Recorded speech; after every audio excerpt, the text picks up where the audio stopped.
In a world full of boring marketing misfits,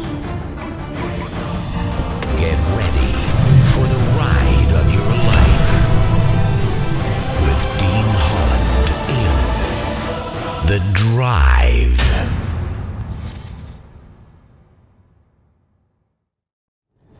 Good morning and welcome to another episode of The Drive.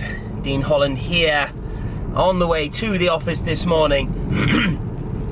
I actually hit record a few minutes after I'd left home here today because I was just thinking about a few things, and now I'm just about to stop at the train crossing here. So today, well, let me bring you up to date on yesterday. So I spent a good portion of yesterday actually really mapping out the back-end campaign, the customer campaign. So what I've done, I've planned out a full, it's actually a 35-day campaign from start to finish. Daily emails, daily value. There's about, during those 35 days, there are 5 separate campaigns, okay? During that full campaign, there are 5 individual campaigns that take place. So depending on the actions that people will take during that campaign, because of how we have things set up, they're kind of dynamic, which basically means if people click certain links, take certain actions, then they'll receive certain messages. If they don't take certain actions, then they'll be moved around and specific things will take place.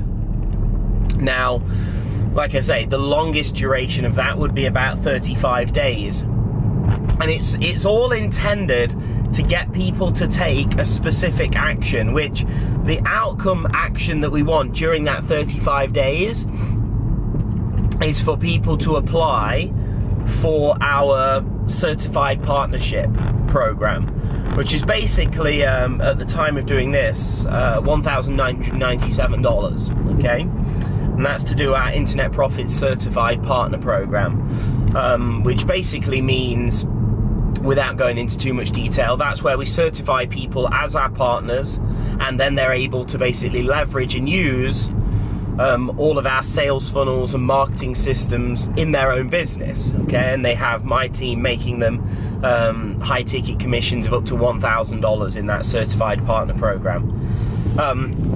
So that's our goal. So essentially, to acquire a customer and then to ascend them up into our certified partner program. Now, obviously, that's not going to be for everybody. So then there are going to be other things that are available if it becomes evident during that 35 days that they're not they're not wanting to do that.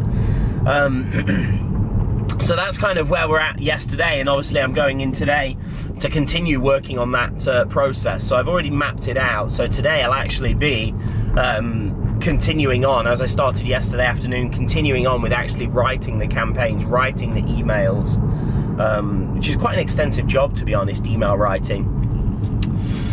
So that's kind of what I'll be doing.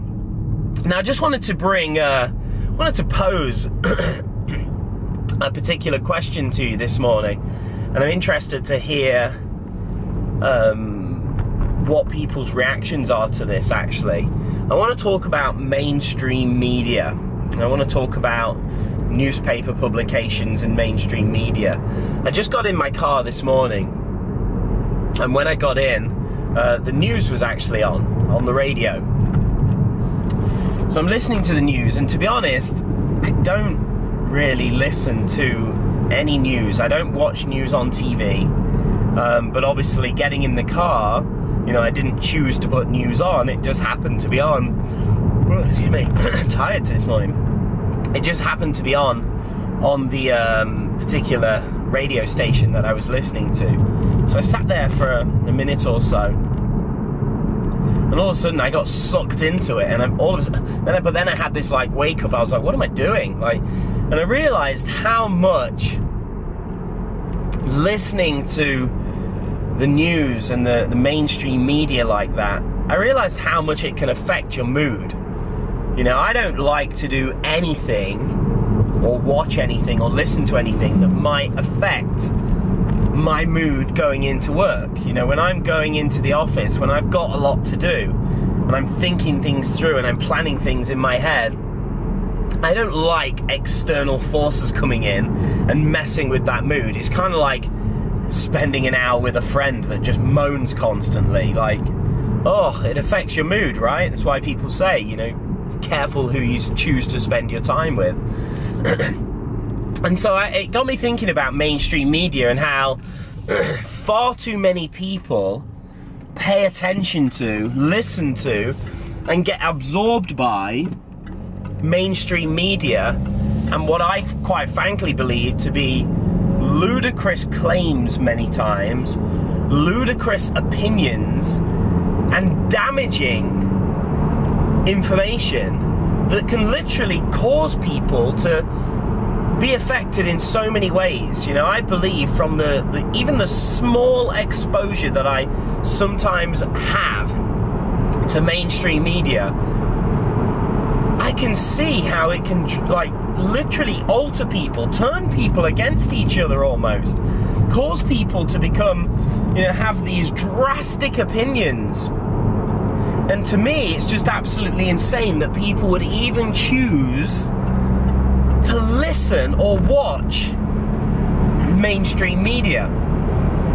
And so I think, you know, my personal opinion, and again, this is something that's completely open to discussion, and I'd love to hear your thoughts in your comments, whether you're watching this on my blog or YouTube or Facebook.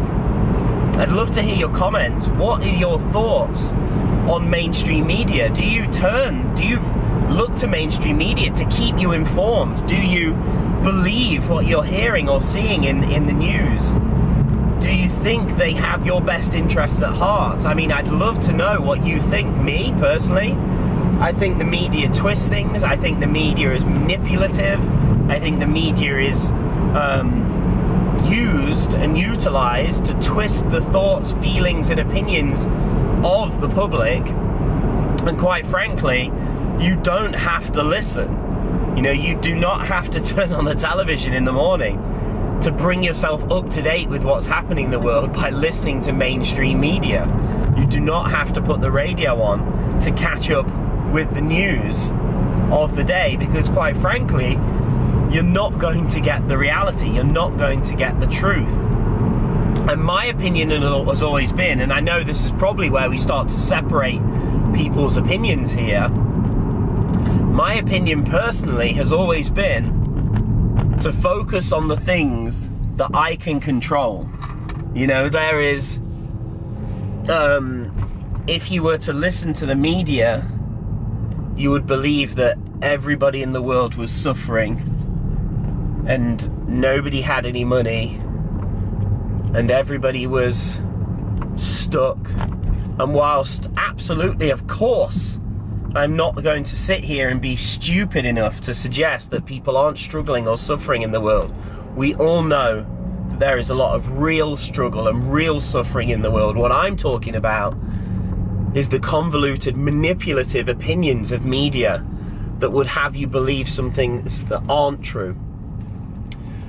And so I choose to focus my time, my energy, my attention on things that I can control, like operating my business to help people grow their businesses, to help people make an impact, to help people change the world in their own little way. And to do things that I truly can control. I can control, you know, my own situation. I can control the things that I'm doing, the things that I'm seeing. So I'd love to hear your opinions, and I'll leave it there because I'm at the office. So let me know exactly what you feel, what you think, and I'll see you again in another episode of The Drive.